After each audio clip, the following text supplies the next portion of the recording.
Pemirsa Metro TV Lampung, jumpa lagi bersama saya Nurjana. Selama 30 menit ke depan akan menemani Anda untuk mengupas tajuk serta berita apa saja yang hits dan trending topik di multiplatform Lampung Pos. Saat ini hadir bersama saya Mustaan Basran, Kadif Pemberitaan Harian Umum Lampung Pos. Namun sebelum kita lanjutkan bedah tajuk kali ini, mari kita saksikan video editorial berikut ini.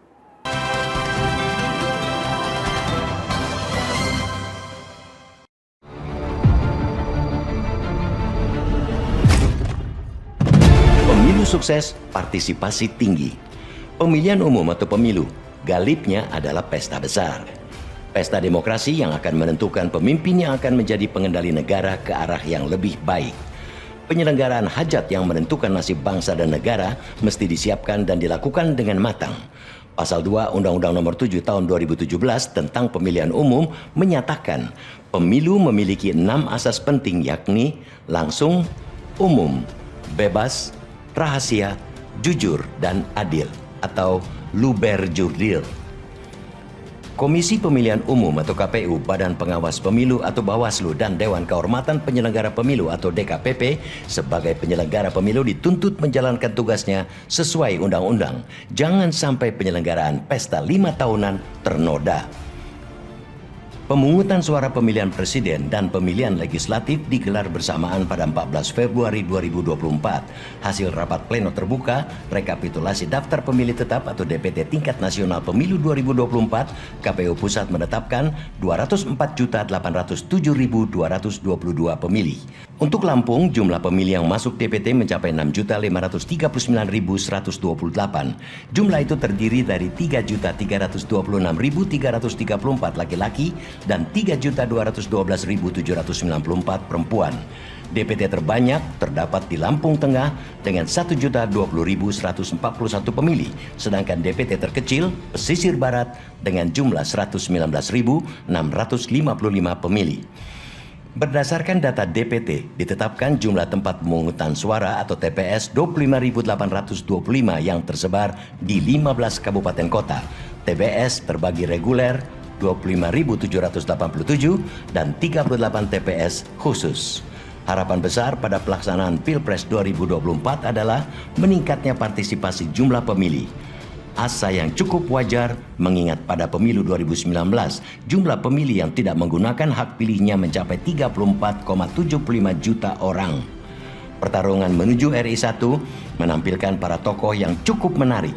Mereka merupakan sosok-sosok yang sudah dikenal dan lekat di masyarakat. Pemilu sebagai salah satu instrumen demokrasi dalam suksesi pemerintahan juga menjadi sarana partisipasi publik dalam menggunakan hak pilih. Keberhasilan penyelenggaraan pemilu bergantung pada panitia penyelenggaranya. KPU sebagai penyelenggara harus tegas dalam bertugas agar pelaksanaan suksesi kepemimpinan berlangsung adil, bersih, dan berintegritas, bukan malah merusaknya.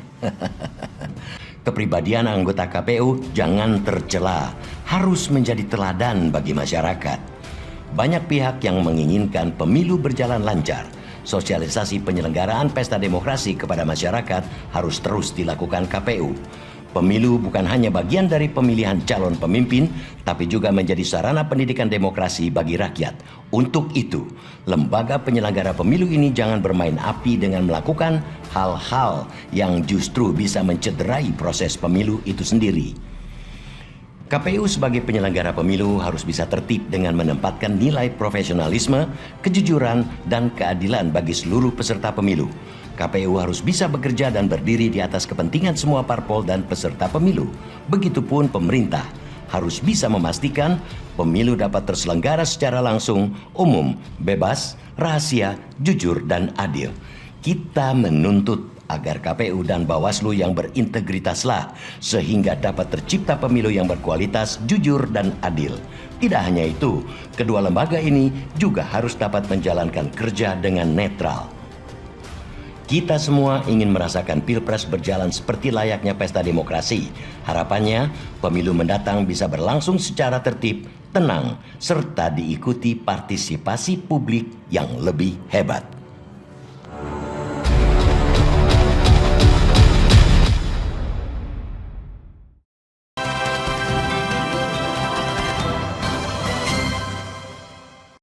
Bang Aan, apa menjadi bahasan tajuk Lampung Pos minggu ini? Tajuk Lampung Pos kali ini membahas tentang pemilu sukses, partisipasi tinggi. Karena partisipasi masyarakat dalam pemilu itu menjadi salah satu indikator dalam kesuksesan pemilu itu sendiri gitu. Semakin banyak orang yang mengikuti pemilu, peserta pemilih itu memang semuanya masuk ikut memberikan suaranya dalam pemilu, itu semakin bagus pemilunya gitu. Karena memang mencakup seluruh aspirasi dari seluruh rakyat gitu. Jadi pilihan masyarakat ini sangat menentukan kesuksesan pemilu itu sendiri. Betul. Gitu ya? Jadi memang ada dalam kan ada 6 asas tuh dalam pemilu tuh. Satu, langsung, umum, bebas, rahasia, jujur, adil. Nah itu kan dari 6 asas itulah indikator partisipasi masyarakat itu bisa tercipta. Karena memang kalau memang dilihat tidak jujur, tidak adil, tidak langsung, umum, bebas, masyarakat akan merasa percuma untuk memberikan suaranya kan gitu. Kalau memang masyarakat tidak mau memberikan suaranya dalam pemilu, itu bisa dikatakan pemilu gagal karena hanya persentasenya kecil sekali dari banyaknya suara. Ternyata yang banyaknya mata pilih, yang memberikan suara mata pilih itu sedikit, artinya pemilunya gagal gitu.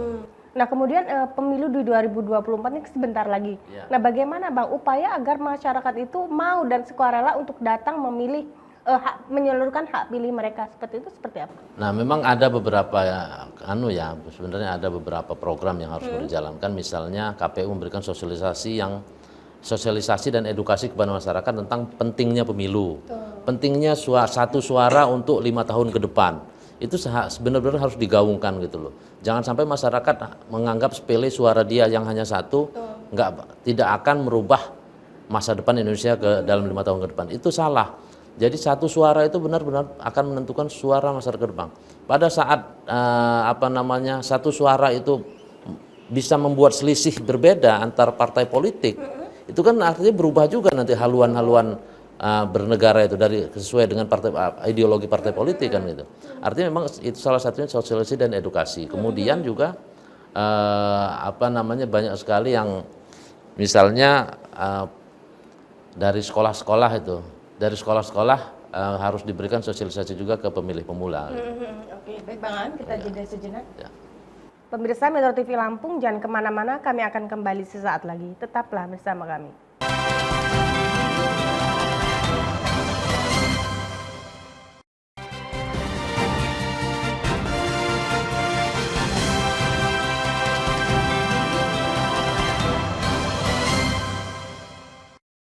Pemirsa Metro TV Lampung, Anda masih bersama kami di Bedah Tajuk Lampung Pos dan masih bersama dengan Bang Mustaan Basran.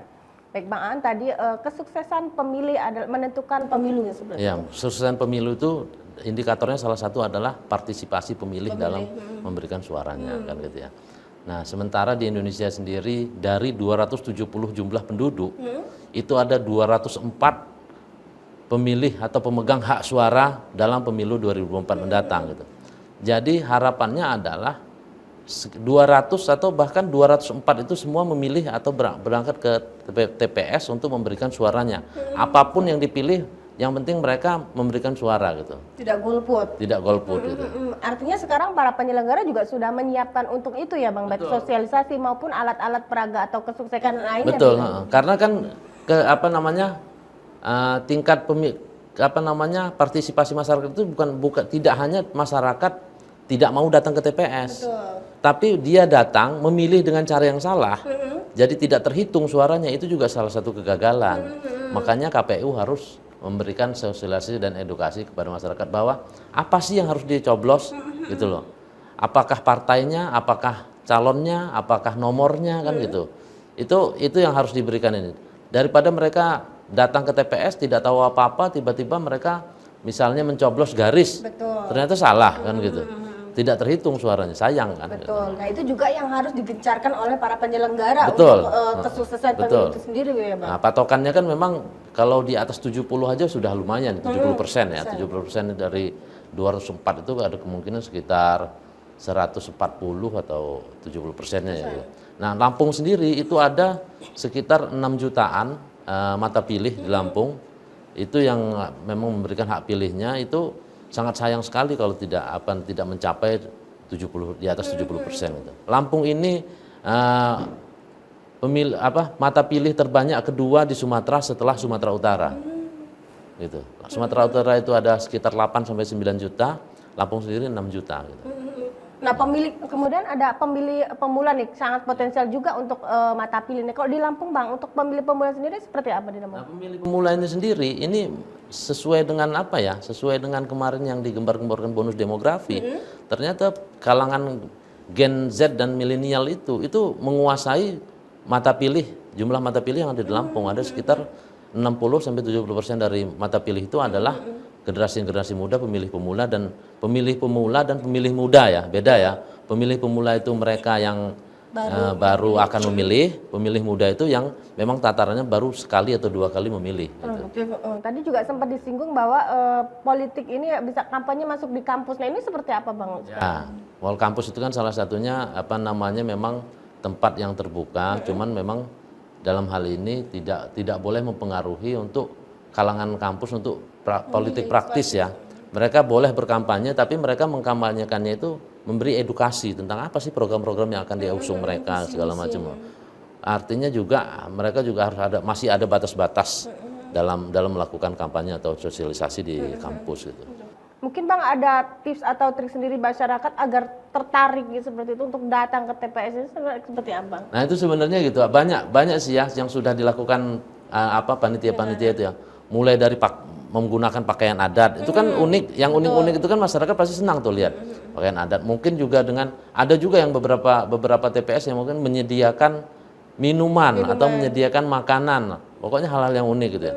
Atau juga mungkin door prize gitu. Bisa juga, cuman memang yang dipikirkan adalah anggarannya dari mana. Jangan sampai juga menggunakan anggaran yang tidak seharusnya. Begitu selesai pemilu, para panitia justru terjerumus ke tindak pidana korupsi kan gitu ya.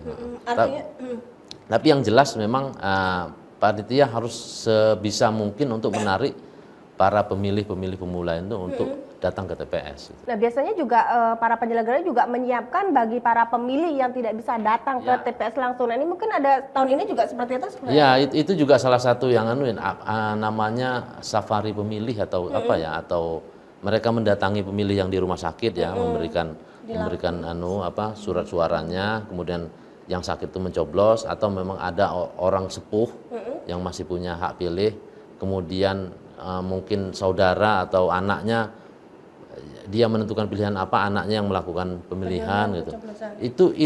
Itu tidak bisa diremehkan juga. Makanya satu suara akan menentukan masa depan Anda yaitu setiap orang pemilih hak suara harus bisa memberikan suaranya pada saat pemilu nanti gitu.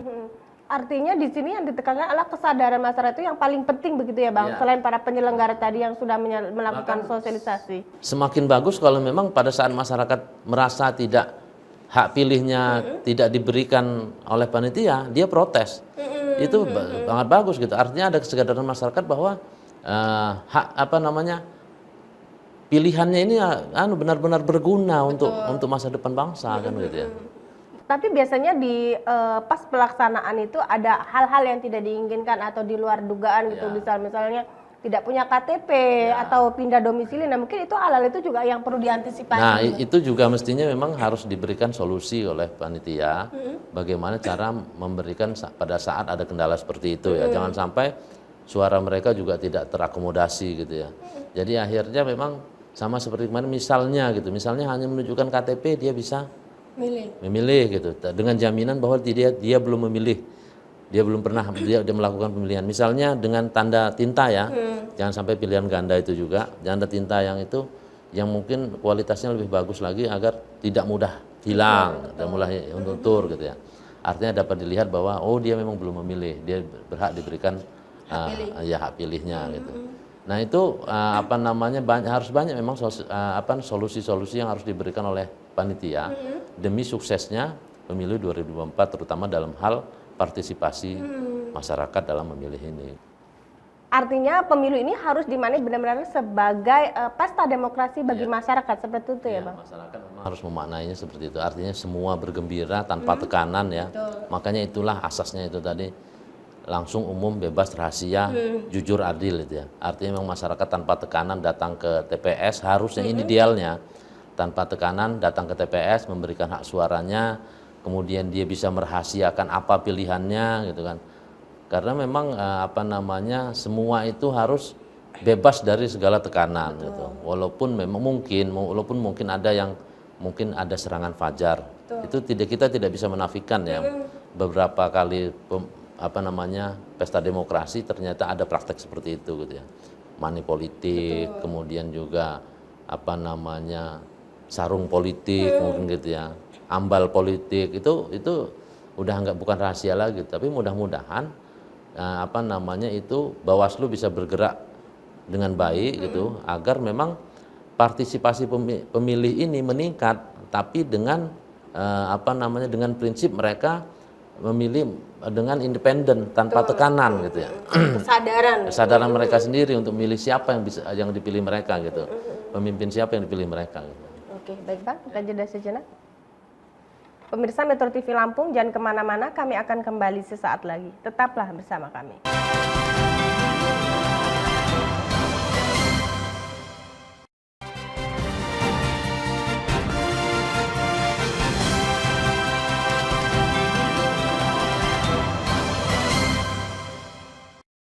Pemirsa Metro TV Lampung, Anda masih bersama kami di Bedah Tajuk Lampung Pos.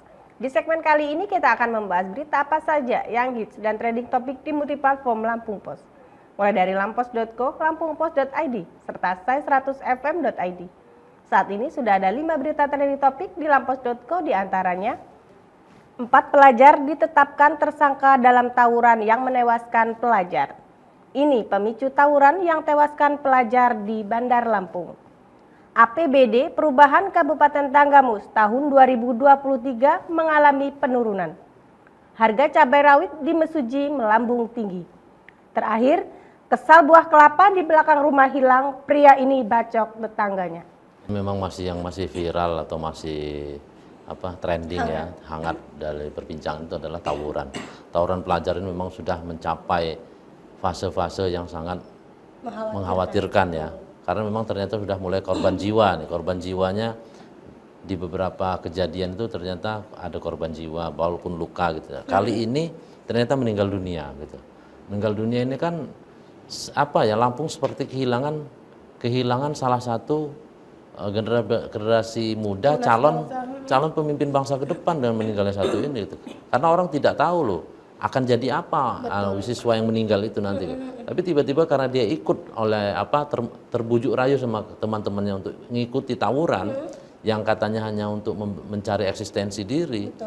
Mestinya dia akhirnya jadi korban, mestinya dia bisa mencari eksistensi itu di luar dari hal-hal positif gitu ya. Bisa mungkin ya alangkah banyak ya, mungkin kegiatan olahraga, kepramukaan, kegiatan musik, rohani kan gitu banyak gitu. Ini yang jadi jangan disayangkan itu. Kemarin juga kita sudah minta tangkapan dari beberapa tokoh dan kalangan pengamat pendidikan, mereka juga menyesalkan. Kemudian polisi juga sudah mulai memeriksa 30 saksi kemarin ya. Yang info terakhir adalah ada 4 orang sudah dijadikan tersangka atas kematian itu. Ini sebenarnya jadi tamparan kita keras ya Bang, baik dunia pendidikan maupun kita sebagai orang tua. Dan tanggung anak-anak itu tidak sepenuhnya tanggung jawab sekolah dalam hal itu. Itu orang tua harus punya peran penting. Jadi orang tua juga harus sadar bahwa anak-anak yang terlalu aktif atau menyimpang kegiatan aktivitasnya menyimpang dari hal-hal yang positif dia ke hal negatif, itu memang orang tua jadi salah satu penyebab yang dominan terhadap kelakuan anaknya itu gitu. Bukan gurunya sebenarnya gitu. Artinya tidak kepedulian kah atau kurang perhatian? Tidak pedulian, kurang perhatian atau terlalu dimanja, terlalu dibela kan gitu. Sampai sekarang kan banyak juga orang tua yang tega berlawanan dengan gurunya hanya untuk membela anaknya yang tidak tahu anaknya itu mengapa dimarah oleh gurunya kan gitu. Itu kan sangat disayangkan gitu ya. Kemudian ada lagi APBD Tanggamus ya, ternyata APBD perubahan Tanggamus itu menurun. Jadi menurunnya APBD perubahan ini jadi salah satu ciri bahwa daerah itu pembangunannya di akhir tahun ini tentunya akan tersendat karena dananya berkurang kan gitu ya. Jadi memang harus diupayakan untuk kedepannya pemerintah Tanggamus itu harus berupaya untuk memaksimalkan program-program yang akan dijalankan mereka gitu. Oke, baik Bang, kita beralih. Pemirsa Metro TV Lampung, kita beralih ke lampungpos.id. Yang pertama, tawuran pelajar memakan korban jiwa. Ketua DPW Nasdem Herman HN mendapat gelar Dr. Honoris Causa dari Unila. BMKG perakirakan cuaca memasuki musim penghujan. UKW memberikan kontribusi menekan hoax. Dan terakhir, KPU Provinsi dan KPU Kabupaten Kota menjelang pengumuman dan penetapan DCT caleg. Nah ini kita pilih lagi ya di lampungpos.id, kita pilih bahkan di koran cetaknya besok juga. Headline-nya masih tentang tawuran, bagaimana kita mencari solusi agar tawuran ini benar-benar dapat ditekan dan tidak ada lagi sebenarnya gitu loh. Itu budaya-budaya yang sebenarnya tidak baik untuk pendidikan para siswa-siswa ya. Alangkah banyak kegiatan positif yang bisa dilakukan dibanding tawuran. Kan seperti itu. Yang rugi bukan hanya dia sendiri, orang tuanya rugi, nama sekolahnya rugi karena nama baik sekolahnya jatuh ya kan gitu. Kemudian juga negara juga bisa rugi karena memang mungkin calon-calon pemimpin di masa depan hilang karena ada kejadian dan dia meninggal dunia gitu. Makanya kita tetap pilih bahwa tawuran ini harus kita kembalikan headline-nya, tapi kita berikan semacam apa solusinya gitu ya, edukasi tentang apa solusinya, kemudian bagaimana menimbulkan efek jerahnya seperti itu. Nah itu kemudian ada satu sebenarnya yang menjadi kebanggaan tentang pengukuhan gelar honoris causa, Dr. honoris causa kepada Ketua DPW Nasdem. Sebenarnya yang membanggakannya itu adalah Fakultas Ekonomi Bisnis itu ternyata sekarang sudah bisa memberikan gelar honoris causa, gelar doktor kehormatan. Mengapa? Karena ternyata akreditasi dari Fakultas Ekonomi Bisnis itu termasuk istilahnya akreditasi unggulan dibanding fakultas lain, bahkan universitas lain. Ternyata hanya satu-satunya yang mendapat akreditasi unggulan itu adalah Fakultas Ekonomi Bisnis Unila. Makanya satu-satunya fakultas atau universitas yang bisa memberikan gelar honoris causa adalah Unila, khususnya Fakultas Ekonomi Bisnis. Makanya kita angkat ini bahwa Unila ini juga bukan kaleng-kaleng gitu ya, tidak bisa bersaing dengan universitas lainnya kan. Bahkan di situs biometriknya pun mereka juga selalu di 5 besar kan gitu ya, Unila ini. Artinya memang pilihannya sudah bagus lah kalau memang alumni SMA untuk memilih ke Unila, tidak perlu harus jauh-jauh ke universitas lain di luar Lampung. Baiklah, kita beralih. Pemirsa, kita beralih ke sai100fm.id. Yang pertama, melalui semoga harimu baik, Alia Zaruya sampaikan doa. Festival film Jepang akan hadirkan Tsukio Tao. Jisoo Blackpink perankan film adaptasi webtoon. Kalimat viral, pinjem $100 jadi single oleh band pop punk asal Bekasi. Terakhir, Cool Summer milik Taylor Swift puncaki tangga Billboard. Nah ini ya Alia Zuraya ini salah satu musisi ini setidaknya musisi kedua yang mengeluarkan single atau lagu ini yang memang seperti doa atau seperti kata-kata yang diucapkan orang sehari-hari. Misalnya awalnya adalah hati-hati di jalan ya, hati-hati di jalan itu kan hati-hati di jalan ya, itu kan kata-kata yang memang sering baik melakukan doa gitu. Nah ini Alia Zuraya ini semoga harimu baik. Semoga harimu baik itu juga udah sangat umum didengar orang untuk mendoakan antar kawan, antar teman, antar sahabat itu ya, semoga harimu baik ya hari ini kan gitu ya. Ini ternyata diangkat jadi lagu dan ada kemungkinan memang akan bisa naik menjadi trending topik trending lagu ini di semua platform. Ini pilihan terbaik dari Alia Zuraya. Kemudian ada satu lagi yang paling unik adalah kalimat yang viral selama ini, pinjam 100.